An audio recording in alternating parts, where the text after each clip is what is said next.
All right, y'all. We've got a call from Daniel in Washington, D.C. Hey, Daniel. How's it going?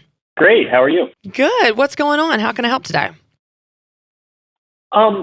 Working through how do I delegate tasks to my team, which I've always done without just dumping those tasks on them, but setting them up for success. Yeah, it's hard, right? Delegation is so hard.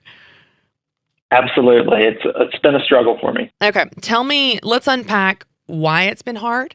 I want to dig to the deeper issues here of what you might be feeling, what you might be thinking. Is it a lack of bandwidth on your team? Is it a lack of trust maybe where you're like, I don't know that they could do it? Is it you've never done it before and you don't know how? I want you to unpack for me what makes it hard for you.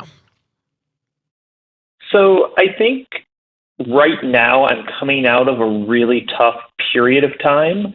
And with COVID, our business shrunk, and now we're like exploding again. And I have a great team. I absolutely they're just amazing people.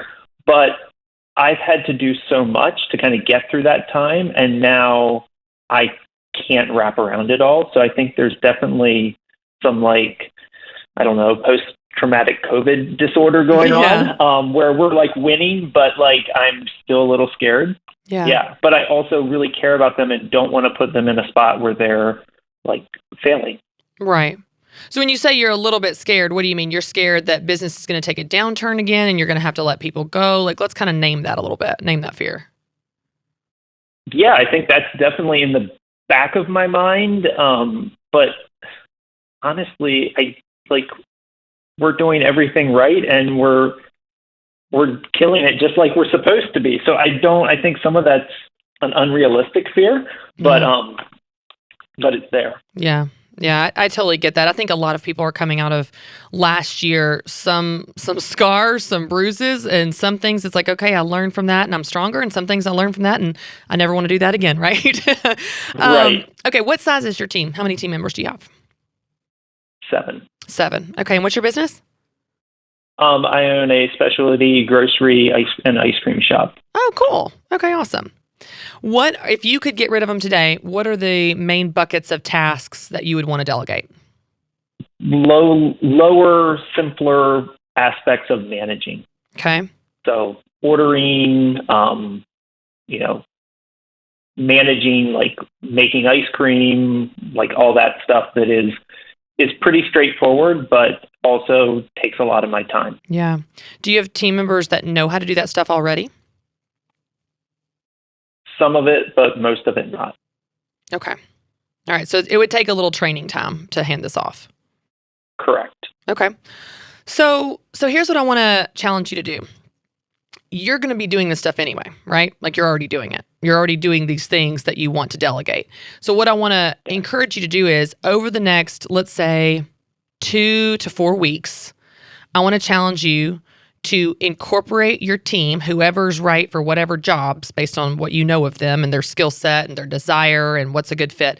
I want you to integrate them into these activities with you. Essentially, I want them to shadow you. I want them to participate in these with you. It's going to be on-the-job training. And then you're not taking more time to train them in something that, that has to be done at some point. They're training while watching you, while being in the trenches with you. It's going to take a little bit of scheduling, obviously, on the front end to say, okay, who's the right fit for what and so on. But if you do that, then you're training while doing the job and you're also working on a plan to work you out of these tasks and work them into it. The other thing that's going to do, Daniel, is it's going to give them a sense of ownership. It's going to build trust and teamwork as you guys do it together and they see you doing these tasks. It's going to give them a sense of vision and it will give them this buy-in to what they're doing. To your point initially, you don't want to just dump tasks on them, and no one would like that, right? No leaders should want to do that. No people would want that to happen to them. If you transition this way, it builds this sense of camaraderie, teamwork, and trust while you're getting the job done and they're learning the job for it to be a gradual handoff over the next 2 to 4 weeks. Does that make sense? Yeah, Is I that don't know why I didn't think of that. Is that because you're busy, Daniel? That's why you're busy and you're tired and you're selling ice cream.